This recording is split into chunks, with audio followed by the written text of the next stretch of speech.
Bismillahirrahmanirrahim. Assalamu alaikum dear students. This is new syllabus mathematics book D3 chapter number 6 coordinate geometry के हम exercise 6C में कुछ questions आज solve करेंगे. तो वीडियो एंड तक जरूर देखिएगा. अच्छी लगे तो लाइक कमेंट शेयर कीजिएगा. चैनल सब्सक्राइब नहीं किया तो प्लीज़ सब्सक्राइब कर लीजिए. क्वेश्चन नंबर 1 और 2 ऑलरेडी डिस्कस कर चुके हैं, जिसमें हमने ये सीख लिया था कि अगर एक इक्वेशन दी हो लाइन की और कुछ कोऑर्डिनेट्स दिए हुए हों तो हम y इंटरसेप्ट कैसे फाइंड आउट करते हैं. अब की बार हमें इन्होंने दो अदद कोऑर्डिनेट्स दे दिए हैं बच्चों और हमसे कहा है कि भाई इक्वेशन निकाल कर दे दो. तो ये सवाल हमारे पास 3 स्टेप्स में सॉल्व होगा. बहुत इजी है, सिर्फ उन 3 स्टेप्स को सीख लीजिए. क्योंकि इन्होंने आपको इतने सारे प्रैक्टिस क्वेश्चंस दिए हैं तो by the end of these questions आप काबिल हो जाएंगे इस बात के कि आप आसानी के साथ अगर दो कोऑर्डिनेट्स आपको दिए हुए हैं तो स्ट्रेट लाइन की इक्वेशन बना लीजिए. ठीक है. अब आपने वीडियो को कहीं पर भी स्किप नहीं करना ताकि आप कोई भी स्टेप मिस ना कर दें. ठीक है बच्चों. यहाँ पर आपको दिए गए हैं ए और बी के कोऑर्डिनेट्स. अब जब भी कोऑर्डिनेट्स दिए होते हैं बच्चों तो इक्वेशन को आप जहन में लेकर आइए. इक्वेशन में आपके पास y is equals to mx plus सी.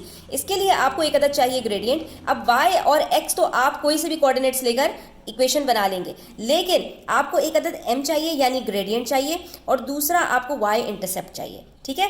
तो हम y इंटरसेप्ट भी कैसे निकाल सकते हैं जब हमें ग्रेडियंट पता चल जाए. और ग्रेडियंट कैसे निकाल सकते हैं क्योंकि हमारे पास यहाँ पर 2 पॉइंट्स के कोऑर्डिनेट्स मौजूद हैं. और ग्रेडियंट का फॉर्मूला याद कीजिए तो क्या होता है बच्चों, y2 minus y1 upon x2 minus x1. तो एक को ले लीजिए x1 y1 और दूसरे को ले लीजिए x2 y2. वैल्यूज को पुट कीजिए फॉर्मूले में, आपका ग्रेडियंट मजे में निकल आएगा. पहले स्टेप में आपको जब भी 2 कोऑर्डिनेट्स दिए होंगे तो आपने ग्रेडियंट को कैलकुलेट करना है. जैसे ही ग्रेडियंट आपके पास आ जाएगा तो अब आपके पास मौजूद है एक अदद इक्वेशन यानी कि y is equals to minus 1x plus c. ठीक है. ये वाली इक्वेशन मौजूद है और y और x की वैल्यूज के लिए 2 आपके पास पॉइंट में मौजूद है. इनमें से कोई भी एक पॉइंट लेकर आप इसके कोऑर्डिनेट्स इसके अंदर पुट करेंगे तो आपके पास c की वैल्यू निकल आएगी, जैसा कि क्वेश्चन नंबर 1 और 2 में हमने किया था. ठीक है. अगर किसी ने वो वीडियोस नहीं देखी तो आप जो मैं आपको लिंक दे रही हूँ डिस्क्रिप्शन बॉक्स में, आप वहां पर जाकर देख सकते हैं.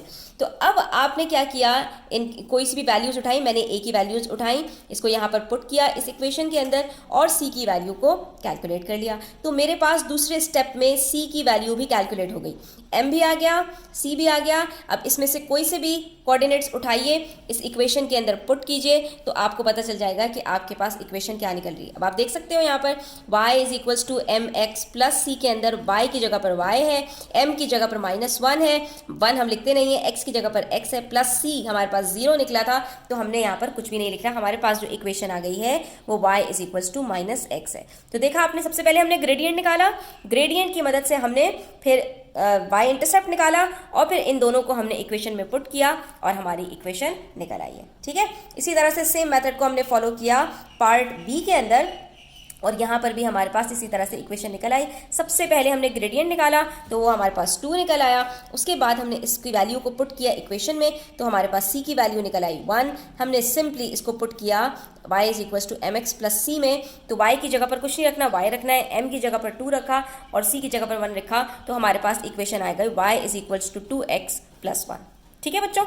इसी तरह से पार्ट सी के अंदर देखिए सेम मेथड फॉलो किया. अब की दफ़ा हमारे पास थोड़े से जो वैल्यूज़ हैं वो फ्रैक्शंस में आ गई, लेकिन इसमें कोई हर्ज नहीं है. आपके सिर्फ एलसीएम एचसीएफ पक्के होने चाहिए तो आपके पास इक्वेशन इसमें आ सकती है, इसमें कोई इशू नहीं है. क्यों? क्योंकि जब हमने ग्रेडियंट कैलकुलेट किया तो वही हमारे पास 1/4 में आ गया. उसके बाद फिर हमने जब सी की वैल्यू कैलकुलेट की तो वो भी हमारे पास फ्रैक्शन में 7/2 आ गया. हमने दोनों वैल्यूज़ को जो पुट किया इक्वेशन में तो हमारे पास इक्वेशन बनी है y is equals to 1/4x plus 7/2. ठीक है बच्चों. इसी तरह बस कैलकुलेशंस आपकी थोड़ी सी डिफिकल्ट होती जाएंगी. आपने बस प्लस माइनस के ऊपर बहुत ज़्यादा ध्यान देना है और आपके क्वेश्चन सॉल्व होते जाएंगे. ठीक है. हमने ग्रेडियंट मालूम किया, हमारे पास 9/10 ग्रेडियंट आया. ठीक है. और उसके बाद जब हमने y is equals to m x plus c में g की वैल्यूज़ को रखकर हमने फाइंड आउट किया c की वैल्यू तो हमारे पास यहाँ सिंप्लीफाई करके बच्चों कुछ आंसर आ रहा है -5 + 25/7. और उसके बाद फिर हमने जब इसको सिंप्लीफाई किया तो हमारे पास क्या आंसर आया 2/5. ठीक है बच्चे. जब आप इसको सिंप्लीफाई करेंगे तो आपके पास आंसर आ जाएगा 2/5 और इक्वेशन निकल आएगी हमारे पास y इज इक्वल्स टू 9/10 जो कि हमारे पास ग्रेडियंट था, x प्लस 2/5 जो कि c की वैल्यू है. ठीक है बच्चों. इस तरह से हमारे पास ये इक्वेशन कैलकुलेट हो जाएगी. और इसी तरह से पार्ट ई के अंदर हम कैलकुलेट करेंगे, जिसके अंदर हमारे पास कोऑर्डिनेट्स आई और जे के -2, -4, 1 और -7 दिए हुए हैं। तो हमारे पास जो m की वैल्यू निकल रही है यानी ग्रेडियंट है वो आ रहा है -1 और c की वैल्यू हमारे पास -6 आ रही है। तो इक्वेशन हमारे पास बन जाएगी y = -x - 6। ठीक है। इसी तरह पार्ट एफ के अंदर आप देख सकते हैं के कोऑर्डिनेट्स और एल के कोऑर्डिनेट्स दिए हैं। जब हमने इसका ग्रेडियंट निकाला तो हमारे पास 4/6 आया। हम यहाँ पर इसको सिंप्लीफाई कर देंगे तो आंसर आ जाएगा 2/3। ये हमारे पास ग्रेडियंट आने के बाद हमने एल के कोऑर्डिनेट्स लिए और इक्वेशन में पुट कर दिए, y की जगह पर -1, x की जगह पर -1 और ग्रेडियंट 2/3। तो c की वैल्यू हमारे पास आ रही है यहाँ पर आप देख सकते हो -1 है तो ये -2/3 उधर जाके क्या हो जाएगा +2/3।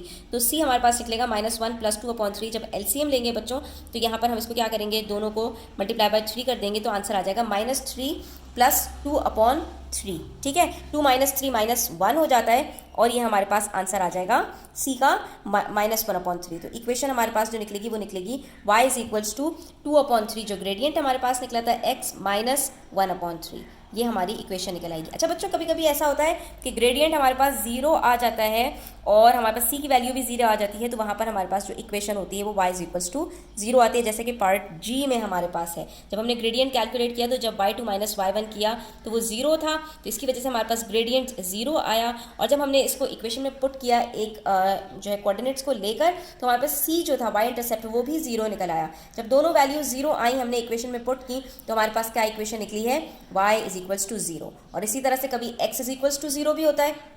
उसके बाद बच्चों बात कर लेते हैं पार्ट एच की। तो इसके अंदर आप देख सकते हैं कि दोनों जो आपको पॉइंट्स दिए गए हैं उसके अंदर जो आपके पास x कोऑर्डिनेट है वो 0 है। इसका मतलब है ये एक हमारे पास वर्टिकल लाइन है जिसके ऊपर हमारे पास x कोऑर्डिनेट 0 रहता है। और जो हमारे पास इक्वेशन बनती है वर्टिकल लाइन की वो बनती है x = a, जहाँ पर ये a आपके पास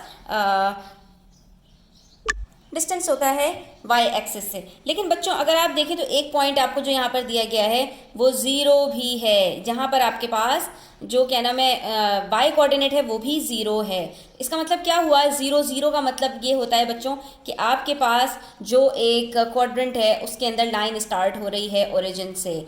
तो बच्चों जब ये लाइन ओरिजिन से स्टार्ट हो रही है तो इसका मतलब क्या हुआ कि हमारे पास यहाँ पर x जो होगा वो इक्वेशन जो हमारे पास बनेगी वो x = 0 की बनेगी। तो बस आप यहाँ पर लिख देंगे the straight line passes through points 0 0 and 0 7 where x coordinate is always 0, so it is a vertical line. Also one of the y coordinate is 0. यहाँ पर आप देख सकते हैं y coordinate भी 0 है, which means it passes through the origin. So equation is x = 0। आसान लफ्ज़ों में बच्चों इतना याद रखो, जैसे पार्ट जी में आपने देखा था कि दोनों y कोऑर्डिनेट्स आपके पास 0 थे। तो जब y कोऑर्डिनेट्स हमेशा 0 हो तो इसका मतलब है कि लाइन हॉरिजॉन्टल है और जो है इसकी इक्वेशन आपके पास बनती है y = 0। और जब दोनों कोऑर्डिनेट्स ऑफ x आपके पास 0 होंगे तो आपके पास जो इक्वेशन बनेगी वो x = 0 बनेगी। तो आज की वीडियो यहीं तक रखते हैं। Thanks for watching the video till the end. Take care. अल्लाह हाफिज़।